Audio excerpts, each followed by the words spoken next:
Welcome to Dungannon, a Tyrone town which has made its own contribution to the history of the island of Ireland. The Hill of the O'Neill and Ranfurly House are part of that story. This was also the setting for the launch of a Peace 3 funded project called Shared History, Shared Future. In the exhibition inside the centre, you'll find a wall of fame celebrating 18 prominent Tyrone people. Some of them feature in our story. Shared History, Shared Future encapsulates figures of literary importance, such as William Carleton, through to the social history of local engineering and entrepreneurs such as John Finlay and Sylvester Mallon, pioneers in quarry machinery. The diverse groups brought together for this project also explored the history of our waterways and townlands. The 5 societies came together to share with each other their own expertise and use it towards a shared understanding of our history and future. Killeshall and Clonanese Historical Society, South Lough Neagh Historical Society, William Carleton Society, Donaghmore Historical Society and the Caledon Regeneration Partnership. 3 of them recorded their activities, and their work can be seen in this video, which we hope gives you an historical flavour of Tyrone.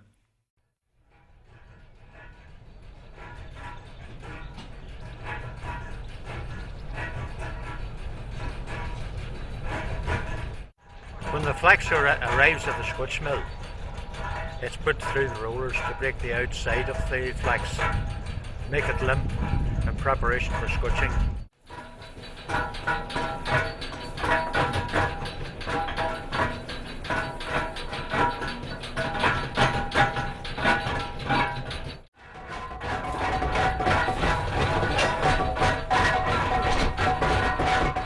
It's then passed down to the scotching room where it is scotched, and all the shows have to be removed from the flax, and that leaves a clean fibre.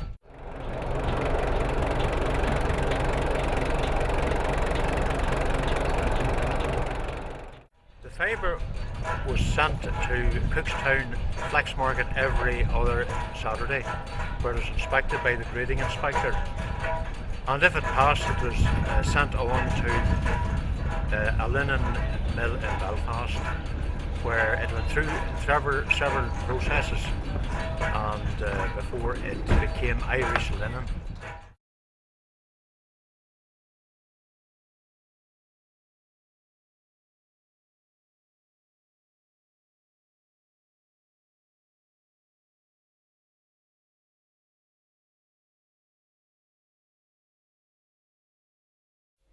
Gavs, can you tell me a little bit about Granda's life and some of the things that he created and how he became so successful?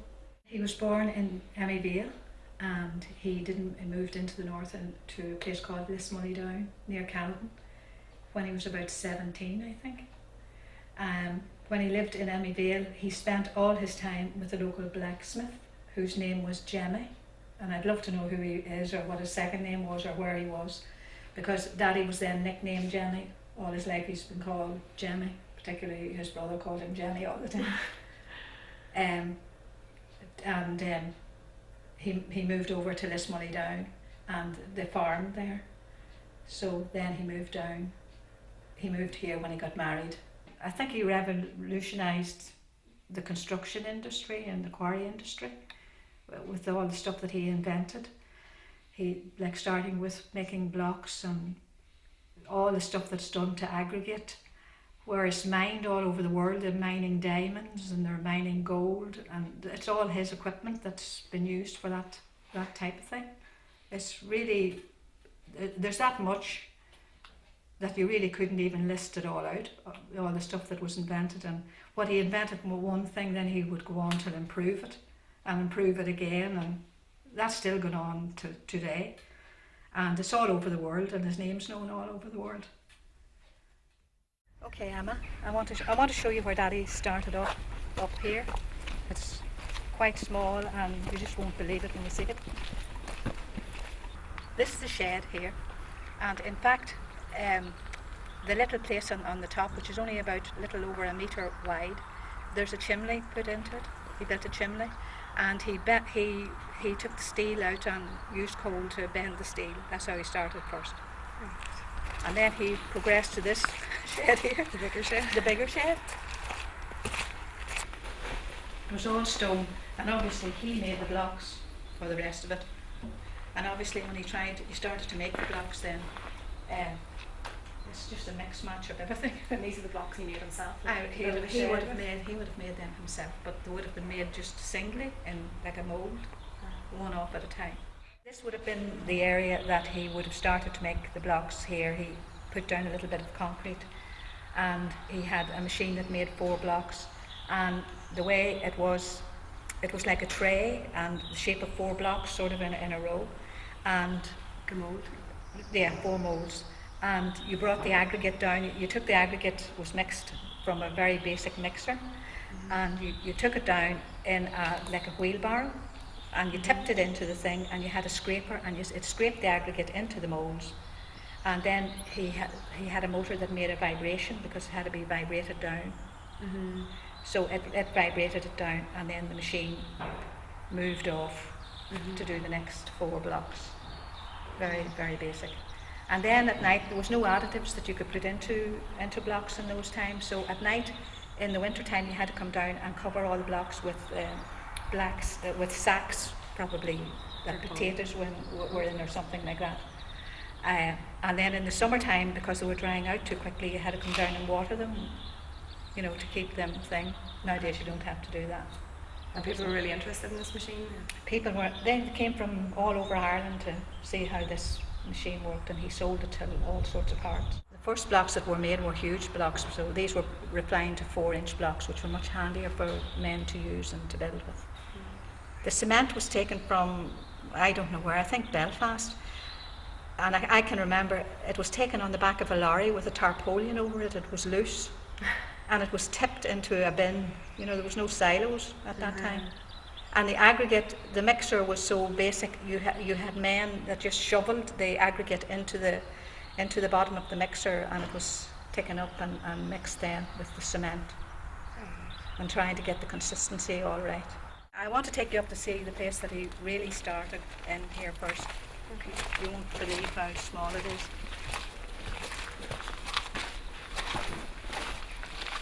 Tiny.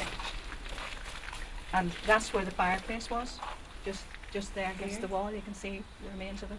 And that's what he took the coal, any coal Mommy had for the house. He used it out here in this shed to bend steel.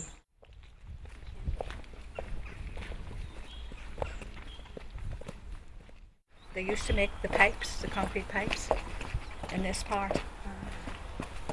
The pipe machine he invented as well. How did it work? You sort of had the aggregate coming down, and you had a mould, and it poured into the mould, and you sort of, a man sat down very low into the ground, and some of it was perforated.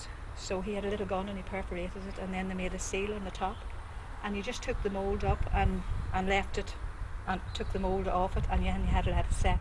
His mind just went ballistic in trying to make one thing after another, and he slept very little, and he'd waken up in the middle of the night with an idea of something, and he'd have to write it on the wallpaper. He drew it on the wallpaper? He drew it on the wallpaper. And he used to send me back up to the house to get copy a design or something that was on the wall. And mostly all of his drawings were done on, he smoked cigarettes, and you know, the player packet opened out flat, and nearly all the drawings that he did on sketches that he did were all done on cigarette paper. You know, the thing opened out. In the start, you couldn't get material. You know, there was nothing to be got. It was just after the war, and nearly all the stuff that he used at the beginning was all from the agricultural industry. And did the government help out? Or? Later on, yes, I have to say they did, but you know, that would have been later on. That would have been in, say, the late 60s and 70s, because they wanted to employ people. There was mass unemployment in this area, and they did give grants, and they really meant an awful lot to get the grants at those times. This was the first building here, and actually this was the stores. nothing has changed. It's the same as it was. And then, of course, he then bought the place up at Tullyvannon. He wanted it because it was on the main road, and it grew that big that it went actually from Tullyvannon right into another townland. Yeah. He hated to see young people that didn't have work, so he would go to somebody's house if he knew there was a young person there, maybe then up in bed, and he'd go in and he'd say to the woman of the house, "If you a young fella here, and run upstairs and get him ready, I'll take him up to work now." And then he'd say to her, "Are you making a cup of tea?" And he'd have the teapot hid. He'd hide the teapot. And she'd be all looking round trying to get him a cup of tea. Yeah, he was great for practical jokes. Good sense of humour. Yeah. It's pretty amazing that he came such a long way from trying to build a compressor with his brother Bobby in a shed which exploded as a child, you know, to creating some very sophisticated machinery, you know, and especially, you know, hearing what you said about, you know, Grant on his deathbed saying that he still had plenty more ideas. It's pretty spectacular. And the machines are they're basically the same concept, but today, like, they're 60-ton weight, and a child could move them with a remote control. So, yeah. you know, to start from that is really something.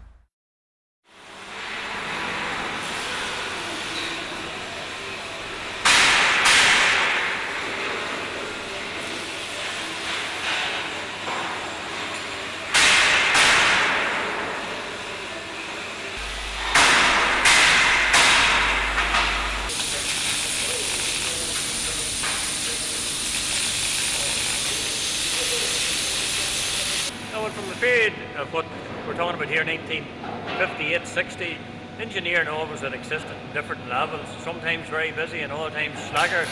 But as you can see today now, in 2013, it's still developing and manufacturing different equipment here for different international companies here, and hopefully will in the future.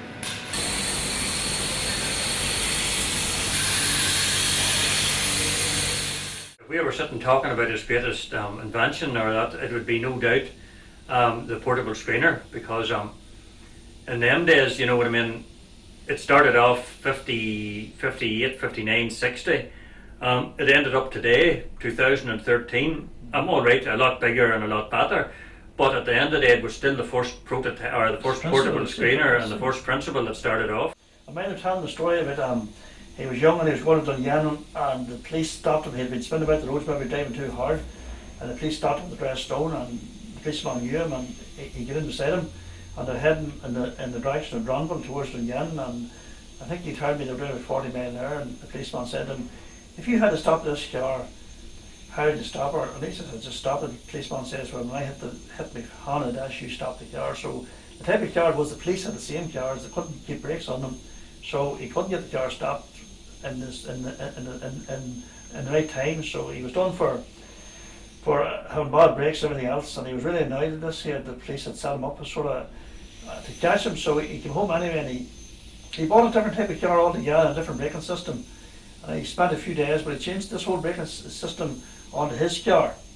And about a fortnight or 2 weeks after, again, he was going down the road, and same policeman stopped him again, same thing happened again, going down the road, and he asked him to stop, and he says he could stop, and he says, "When I hit my hand on the dash," he says, "stop," and he hit his hand on the dash before I stood in the brakes.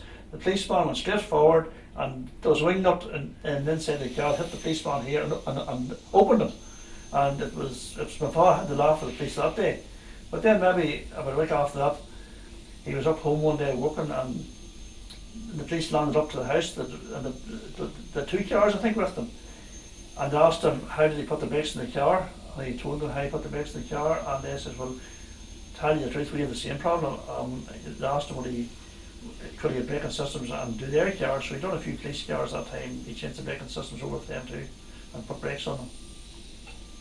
And that would have been him, like, there would have been the challenge of getting the brakes onto the car and getting them work. Like, we're talking here now, this was 1956, like, don't forget. Very young. 56, 55, 56, 57, well 56, 57 it would have been. Young, and these were Ford Populars and Ford 8s, and that was the type of cars in them times, like, you know what I mean. So, but he managed to get the braking system onto that, you know, it was fairly successful now. But people probably like my father, and or people like they were into making money. Like it was more the kick of getting the thing up and running and seeing it working. And after it was working, they lost interest in it. He just didn't seem to have the same thing. He had more interest in making machines and money. Money definitely wasn't. He made money in his early days and made a lot of money in his early days, but he spent it too. Like he believed in spending money. He didn't believe in hoarding it or keeping it or investing it. He had readily gain. But that was the type of man he was. And most inventors are the same. Like they're not in it for the money. They're in it for the enjoyment of and the challenge of putting the thing together and having a success of it. His whole motto, like down the years, would have been, you know, create employment and keep your children at home.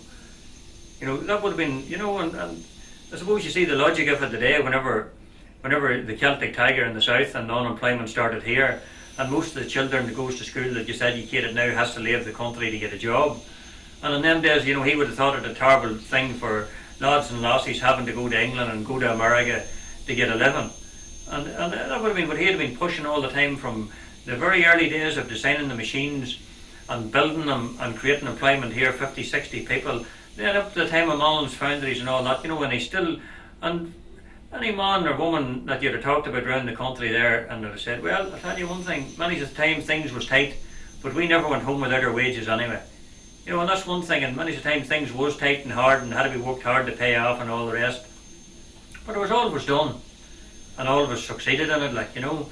But as for the engineering, as Christy says there, like, you know, for designing them machines and developing them, like whenever we look back at what he was doing in them days, with a circuit board and with a set of controls and panels and stuff, you know, he was away out on a different league of his own, you know, and that spoke wonders and spoke volumes, I should say, with the screeners that ended up a worldwide international product like that was successful throughout the world, you know. And at the end of the day, it was him designed the first one of them and it developed from there.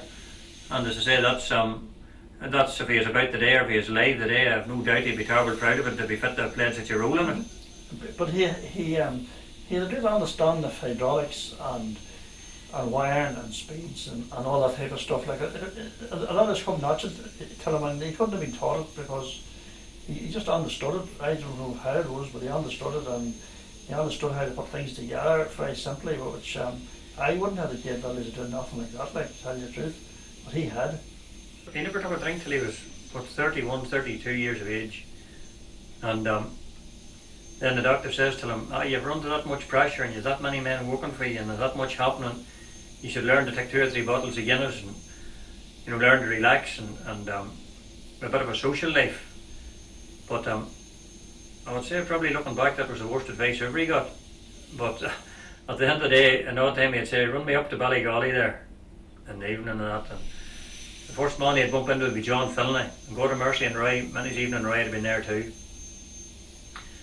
And the two of them have been good friends down through the years, and they've been reminiscing about different skits and different times and different things that happened, and different plant and different machines. And it wouldn't have mattered who John Finlay is with or who my father had been with. Once they met, the two of them would have great respect and great time for each other, and my father would have thought the world of John Finlay and would have viewed him as a terrible genius of a man. But as time went on, I suppose my grandmother too should have says, like at them days, your father done everything whenever he was terrible young, like in England working on a lathe at 17, 23, 24 years of age, 50, 60 men working with him at engineering. And it wouldn't have mattered what he wanted to design or got half a notion of. Everything seemed to come very natural to him, like he never had any problem. And he thought everybody should have been the same, like, you know, how under God would you not know that, or how could you not see that?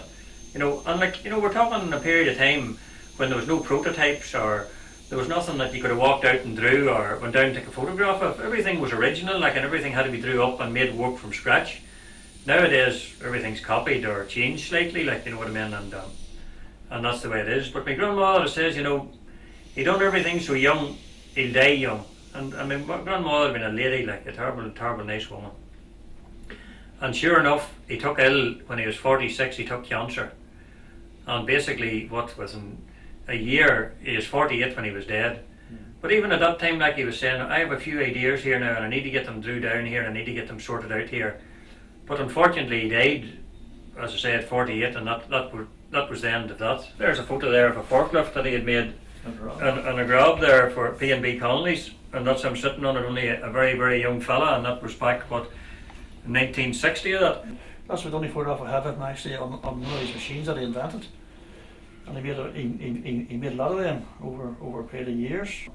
There's another photo there of the fellas in Africa where he sent out the block machine and shows him actually working. He was at a charity do in Tullyallen Hall, I think it was 68 or 66, and they were talking about raising money for the missions to build schools, and he seen the way of making blocks out of 4 bits of timber. So he said that he made block machines and he would donate a block machine to send out to Africa. And in fact, he sent it to Belfast and he sent it on down and he paid for the whole transport to Africa. And there's the photograph the way he's actually operated and the right stuff in the back. The back of it there. I am sure you recognise the Mullen block machine. It has been a great help to speed up the work. Once again, very many sincere thanks for this act of kindness. One time he says, I must organise meetings about alcoholism. It wouldn't be so much about drugs at that time. You know, maybe people needing help and stuff like this. And if he'd seen anybody in them situations, he would have been trying to help them, you know. So he arranged for this meeting anyway.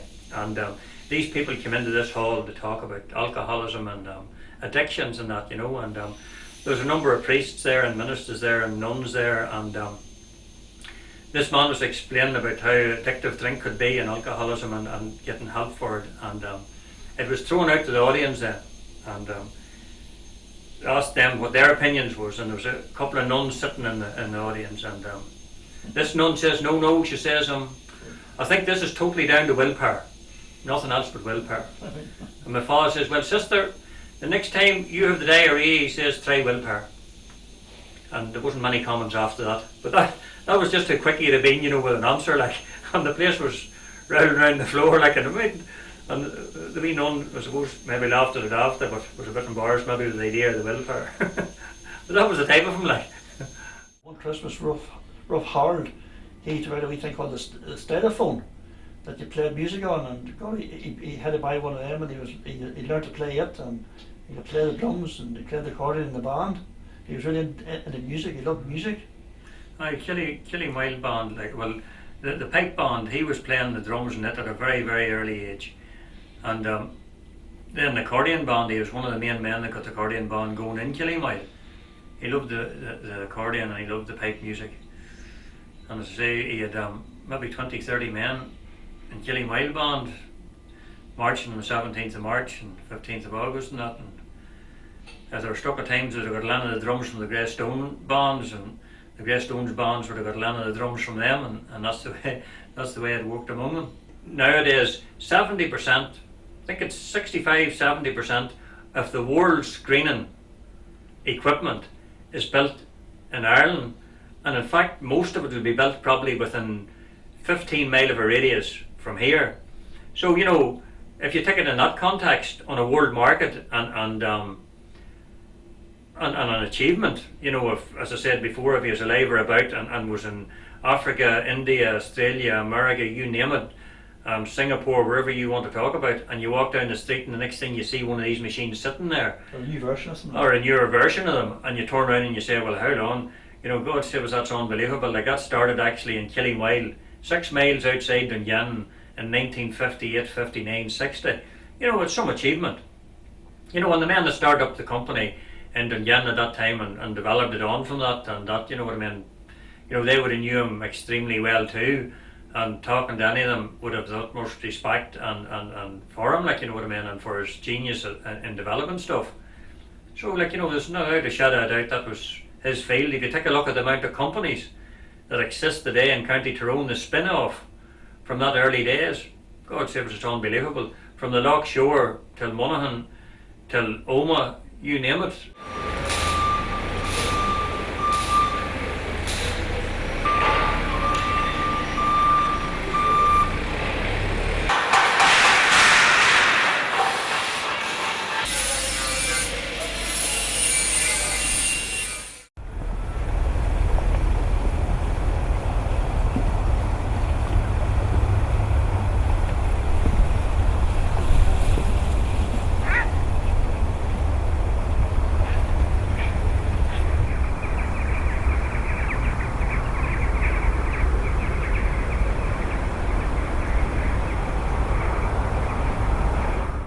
started about 10 years ago, part of a community project, or an extension of a community project by an artist, and a crowd of us joined in. Now, some of the skills we had, some we didn't have, basic woodworking and so on, so one person would teach another, and gradually over time we built up some knowledge.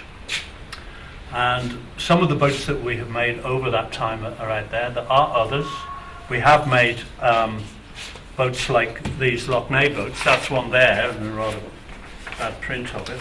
One of the first that we made. In fact, we made two of these, as near as we could to replicate the Lough Neagh boat, of the sailing Lough Neagh boat about 50 years ago. It's a fishing boat that was much used on the loch.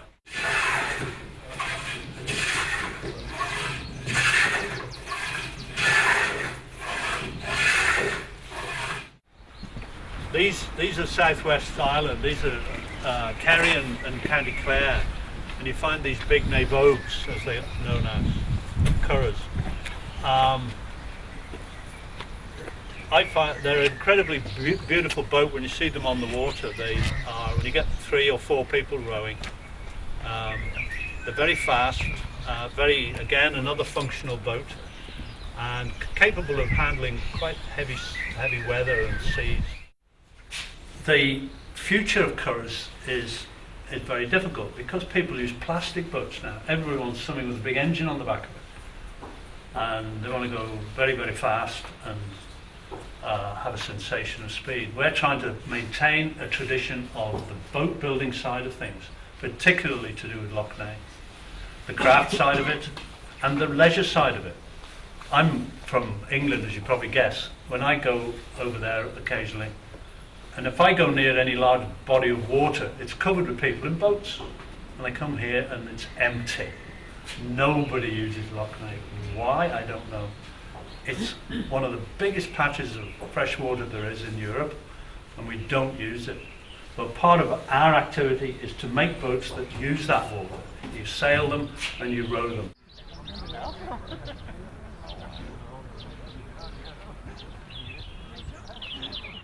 We're here standing by the marker which indicates the place where the Ulster Canal system joins the broad waters of Lough Neagh. South Lough Neagh was once a widely trafficated area for barge and boat traffic. In the early part of the 1800s, this traffic was able to get all the way through on the Ulster Canal right through to Lough Erne. During the latter 1700s, early 1800s, South Lough Neagh was really a hive of industry with barges and small boats plying their trade. I have with me the complete works of the local poet Moses Taggart, and in one of his poems he very descriptively describes something of this area, particularly mentioning Coney Island just offshore. There the warriors, knights of old, or saintly men of finer mould, bowed the knee in balmy towers, built their turrets, shrines and towers, shapes that now are crowned with flowers. This was the area that, steeped in antiquity, was joined up in the early 1800s with the shores of Lough Erne. This is the old, if you like, lockhouse or office of the Upper Bann Navigation Company. Now they controlled the waterway, well, literally from here, or from the Bann foot, right up to the point of Whitecoat, which is the entrance to the Newry Canal. Now, the point of Whitecoat is where the River Bann and the Newry Canal and the Cusher all separate. It's about a mile beyond Portadown. And at the talk that Tommy asked me to give in the community hall a couple of weeks back, Annie Hamill showed me she showed me an old logbook that her father had, and I got some notes copied out of it, and in fact I have them here. On August the 9th, 1929, the Hibernia passed through here. She was owned by the United Peat Company, and skippered by Joseph Cushnahan, and she was heading for Toome Bridge with 50 ton of clay on board. And that Hibernia, that's the old boat that lay up at the Ban Breast near the motorway bridge for years, and she's actually been restored, and she's now over at the other side of the loch. And when I say restored, she's now got a bathroom in her, a suite, a wood burning stove. Beautiful. And the other one, any of you have seen the old barge lying over at Oxford Island. On June the 24th, 1930, the Enterprise passed here. She was owned by Ben Brown, and her master was Richard O'Donnell, and she was going to Kinnigo with 50 ton of sand. And it's ironic that she has ended up again in Kinnigo today. No sand on board, but she has been restored as a little interpretive centre. And Annie was telling me this window here is where the master or the skipper of the lighter would have come over with his papers, and her father would have come out and checked it and estimated the load that was on board, and then they paid so much per ton. In his book, The Wonder of Working Canal, Mr. Thomas McIlvannagh gives us a wonderful account of the old workings of the canal, and particularly it being dug out by the navvies. Around this area, and at that particular time, the navvies would have camped out in little tents and little huts, sod-made huts, wattle-made huts in particular, canvas cover huts. They lived quite a rough existence.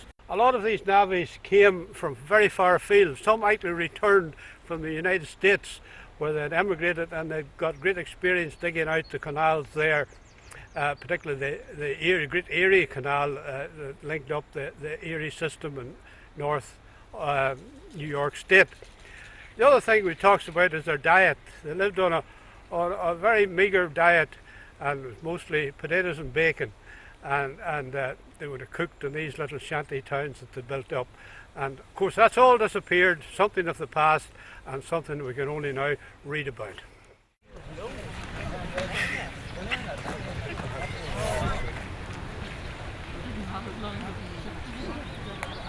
You're at the river now, you've left the canal, and if you walk up onto the bridge, you get a wonderful view right down the river and up the river, and you can see the cut where it comes in, where the barge traffic came down the river, and instead of going on round the bend onto the loch, we're able to safely come through the cut. This here is just a picture of the times whenever the plank ferry operated from one side to the other.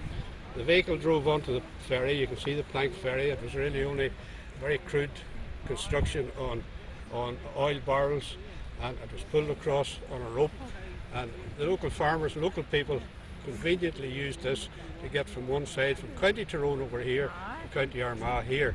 And in olden times, actually funerals came across here. They brought the people across to the burying ground here. But it's one of the things of the past, and for very many years it was a very successful enterprise.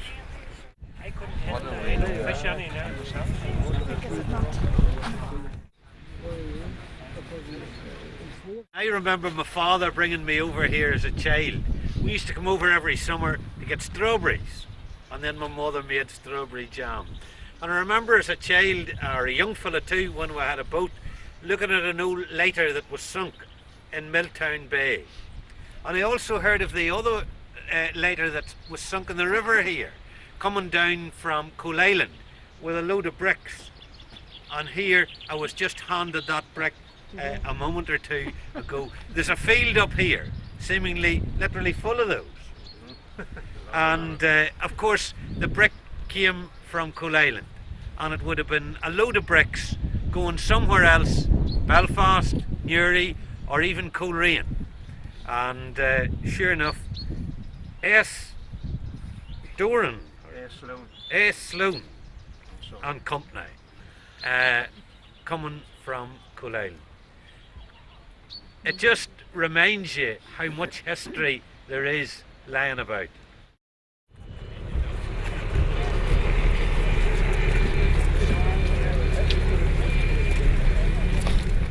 think there are maybe 8 steam engines in Ireland, or 8 beam engines in Ireland.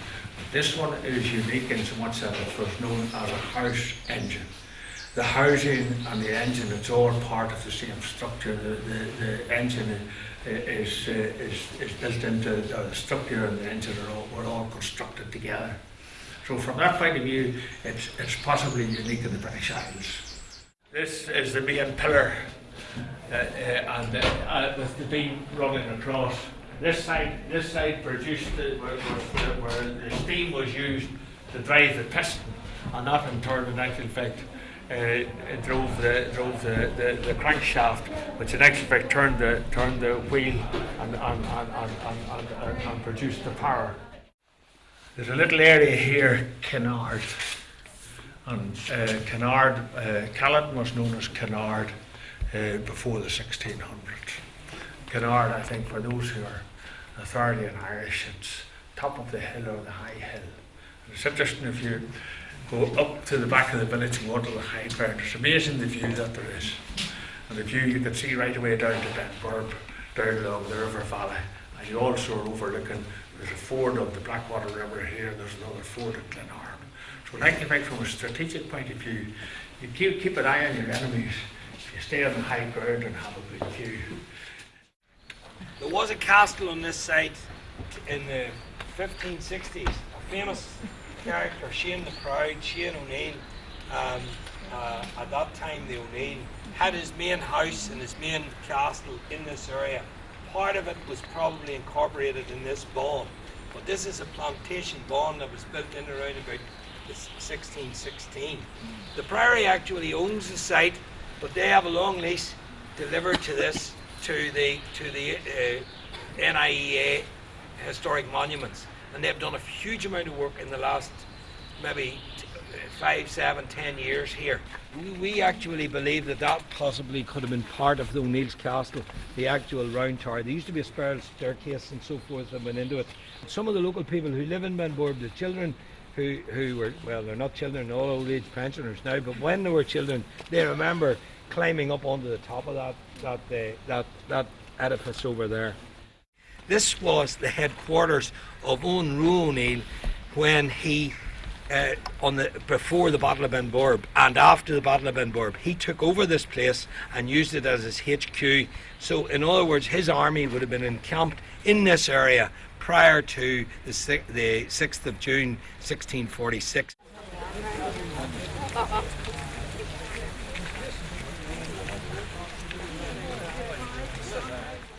This is what I talked about up at the front of the castle, as we'll call it, or bawn.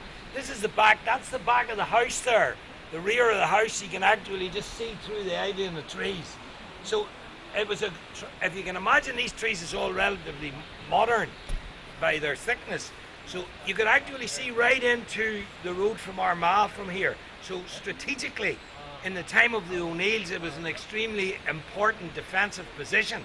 And it was also an important defensive position from the point of view of the plantation, because they could see if there was an Irish attack, they could actually, a native attack, it was easily fortified naturally and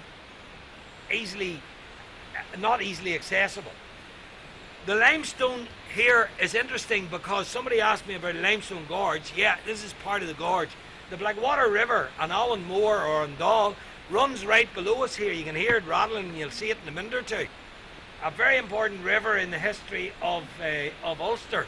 The first pass or first crossing on the river was actually here. We have a record of that in the annals in about the 12th or 13th century when St. Benignus tried to cross the river. He was coming from Armagh from his official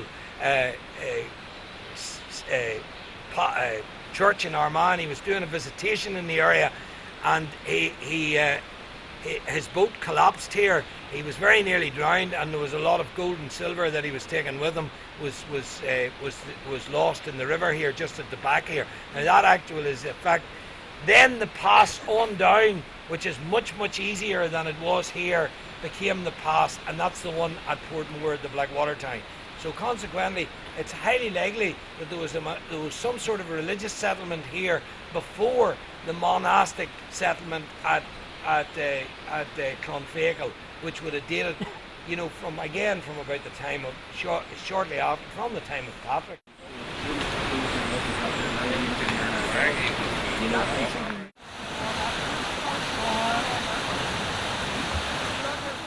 You will see that this actually, there's a remnants of landscaping here. This was actually artificially created by James Bruce when he built his estate in the late 19th and early 20th century. The sort of telltale signs that you have is the bamboo, which you have grown along the side, and there's very other exotic non-indigenous plants down along towards the salmon lake.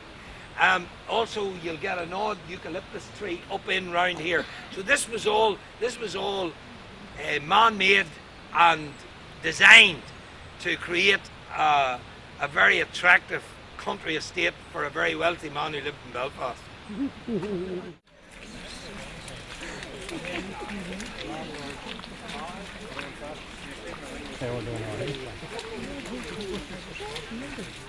There was a lot of mills on the Blackwater from the 17th century and even before it, even in the time of Q O'Neill, there was a lot of mills along the river. The reason they were along the river, of course, water was the main source of power at that time.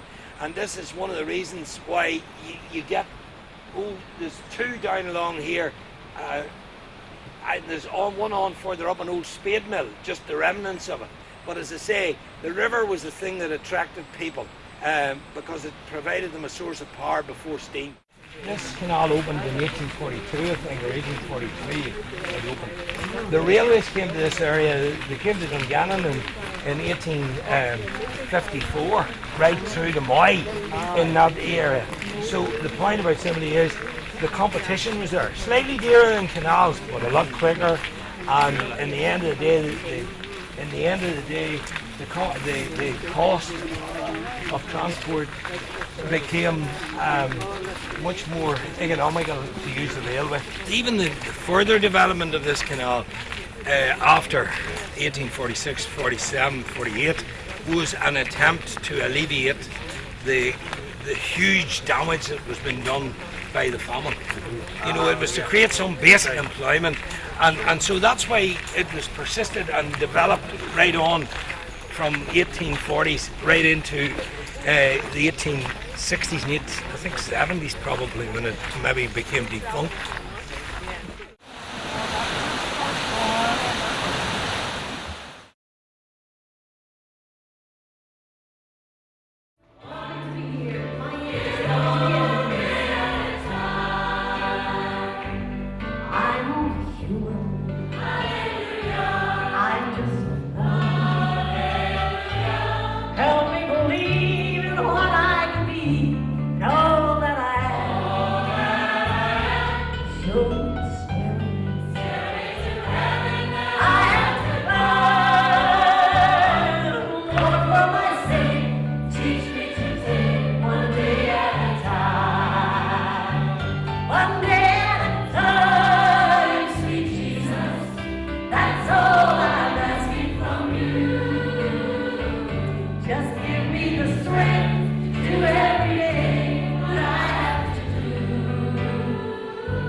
One day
superb conductors and leaders, and thanks to those who have made this event possible, it will always be 5 smile time.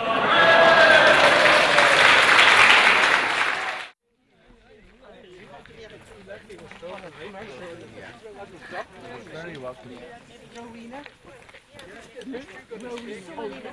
Yeah.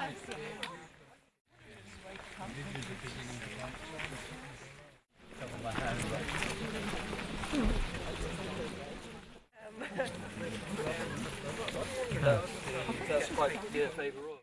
You would expect that to be sort of wet. Yeah, it's not. See what they're raking up on himself.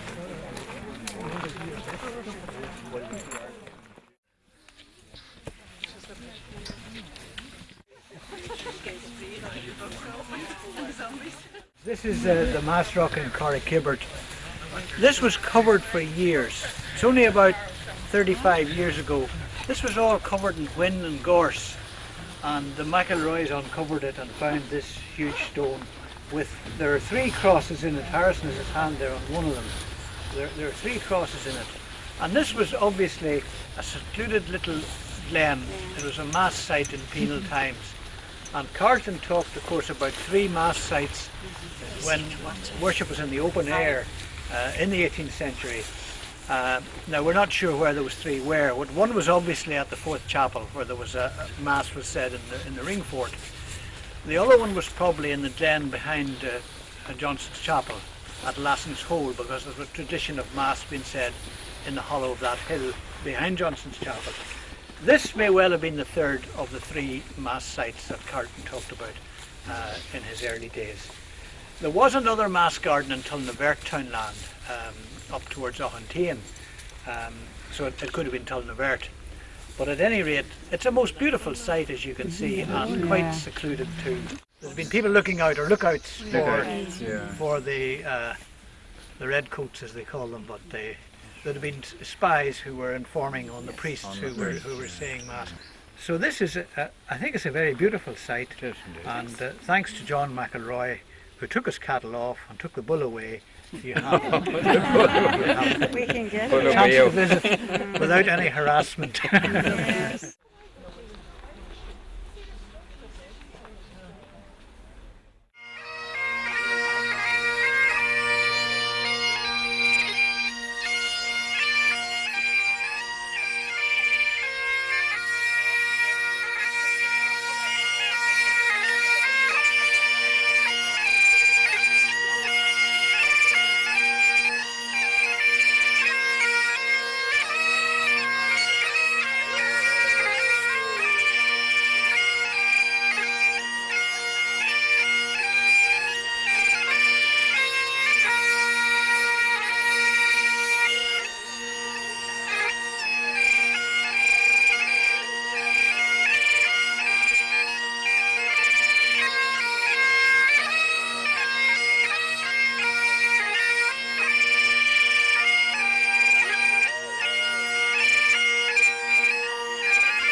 the bacon I ate, for I thought my lost company for better than me, since love was the cause of my ruin. Lovely.